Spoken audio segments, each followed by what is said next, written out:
Hello everybody and welcome to another stock overview video.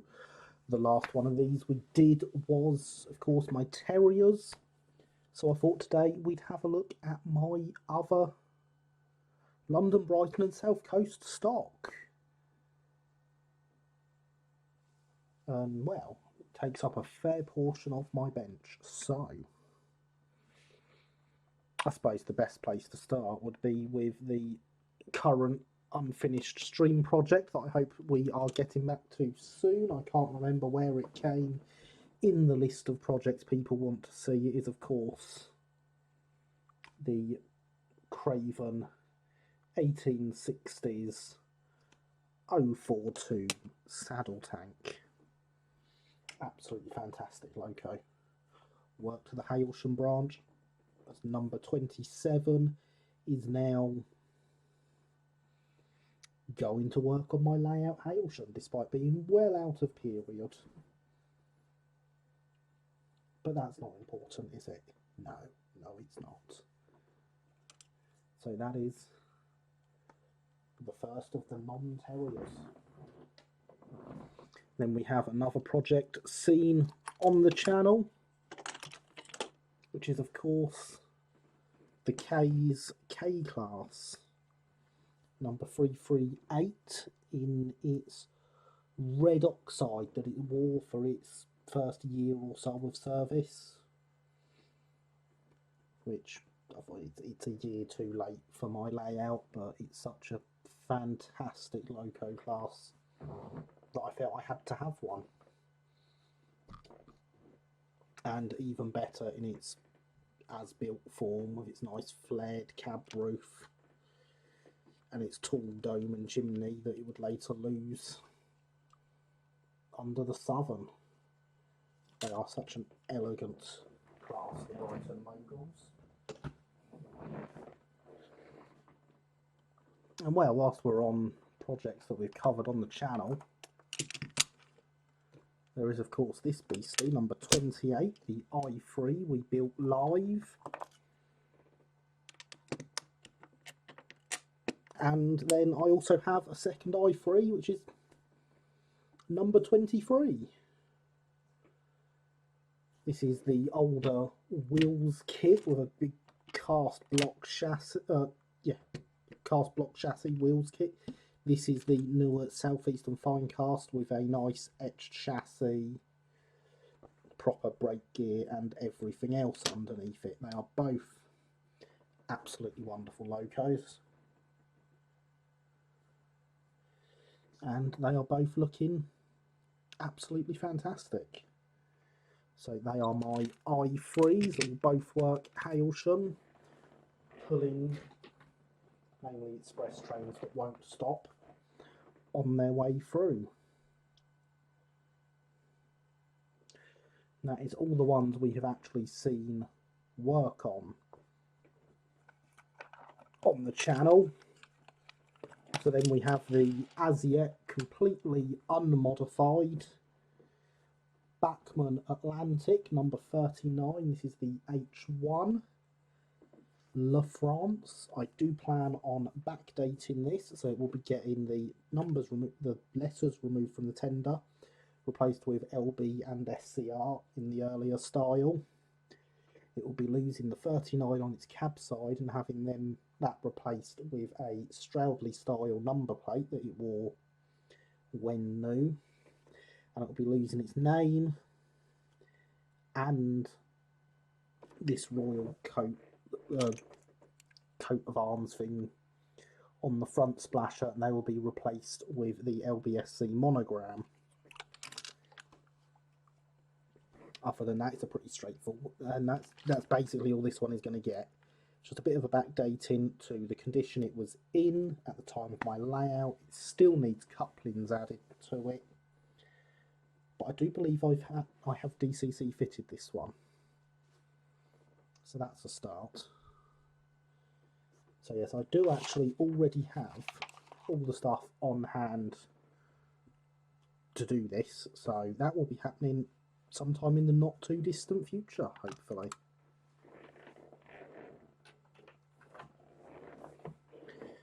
And to go with that, I have the Bachmann H2 in Southern livery, which, unlike the BR one, is in its Brighton as-built form. So it's got the flared up cab sides, it's got the big dome and chimney. This will be getting a full repaint and backdate, and it will be going into photographic grey, which should contrast nicely with the umber of the H1, giving two machines that, although other than their footplates, the H2s being much straighter, are basically identical. That should give them both a real different look for when they are on the layout. We're keeping the same identity actually as 421, as that was the one that was in photographic grey. But other than that, you know, complete repaint, that's all it really needs. That'll be a daunting task to say the least, because it does look rather fantastic in Southern livery.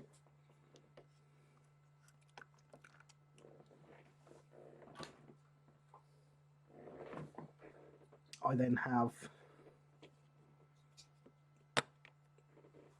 a Hornby E2 painted into the livery they actually wore, which is black, double lined in red. It needs proper transfers doing for it. These are still just the test overlays, and although they do look quite good, you can see areas where they're not actually stuck down properly. And I do have another one which has had the Shire Scenes conversion kit put into the extended tank, and this one's really showing where they're not stuck down properly because they are just overlays at the minute. So yes, there is my pair of E2 tanks. Number 100 was based at Eastbourne for my time period, so is quite perfect for the layout, running in local goods. 105 was at Brighton, not as good, but it's also that's the closest the extended tanks were at the time, so you make do, eh? So that is two more Locos. And then I have the unmodified Bachmann E4, which can stay as is, works perfectly well. And I have one that had conversion begun on it to backdate it to as-built condition. However, Javier, who made the kit for the Craven tank, does make a body for as-built condition that just drops straight onto the Bachmann chassis. So chances are this chassis is going to go over and just have one of them bodies plonked on top of it. And then I even have a third E4 that has actually donated some parts around. In fact, that is, this cab is the cab off here. I don't know what I'm going to do with this chassis yet. Probably want to see if one of the other Brighton 062s will be good for it, and if so, I will use it for that. Otherwise, I basically have a spare chassis. So that is my 3 E4s. And whilst we're on the E series, I do have a Wheels E5. This obviously is going into improved engine green. This will be Tillington. I can't remember its number. It was the last locomotive wearing improved engine green.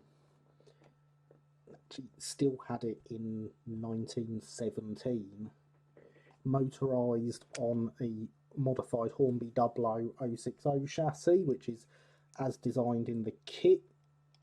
Fortunately, I've lost the bit off there, so the rear trailing wheels that come with the kit have now come off, so I need to fix that at some point, but that won't be too hard of a job. Obviously it still needs its transfers doing, but that is something that will come in the future. I've considered doing them myself, as as a lot of you know, I have done transfers myself before, as with my Brighton D1, which is actually in its box, so that needs to come out.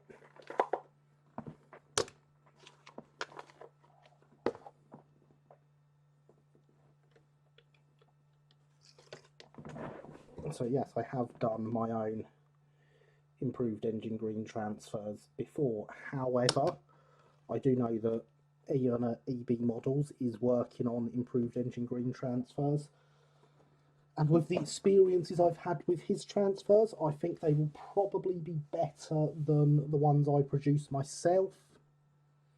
So chances are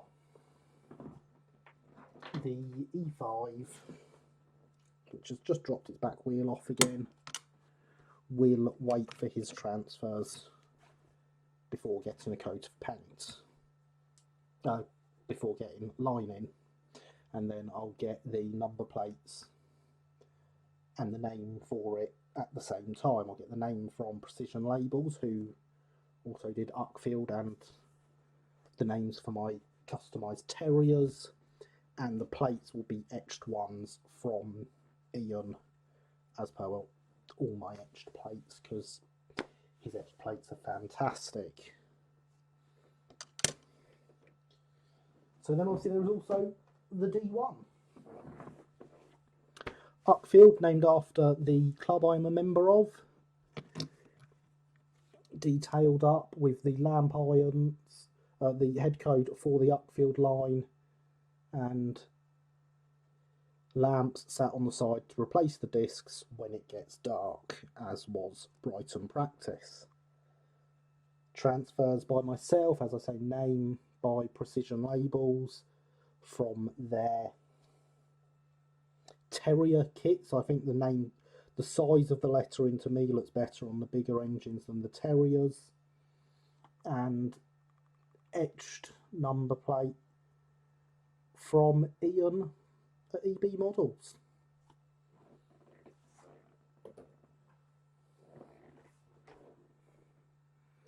Then we have a recently finished paint job on my B1, which has Ian's umber transfers on it. You see it's still very, very shiny, needs a coat of matte varnish over it, but it is looking absolutely stunning. And along with that, I also have another one in early Southern livery. This will be going back into improved engine green at some point, keeping the identity 177 when it does. That will give me a nice contrast between the two engines, two liveries, so two time periods. And you can see from these, on this one, which will be improved engine green, we have the dome set further back with salt air valves on it, and we have the whistle there, whereas on 183 Eastbourne we have the bigger dome slightly further forward, and the later style of safety valves from when they were reboilered. So that gives us, a little bit more class variation. I have a picture of this Loco in this condition, so I know that is the right boiler configuration for it in that livery.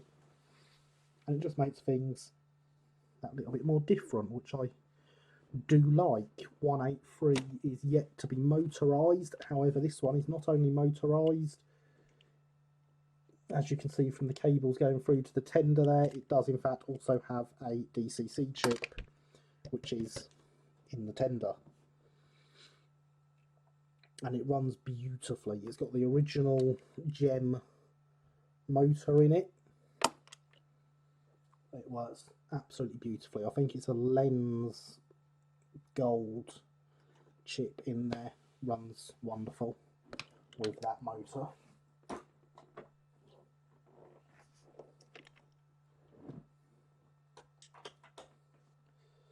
So then we have the big beastie, which is currently minus a roof. I don't know where the roof's gone. It's not been fitted because I've not done the crew in the cab yet, because it is Remembrance. Formerly a Hornby Flying Scotsman. Still has the Scotsman chassis, the boiler, the chimney, the dome. I do believe that is it. The rest of it is scratch built out of brass. It was my first major project using brass. I did do a much smaller project beforehand where I made a mock Manning Wardle tank out of brass just to get used to the material.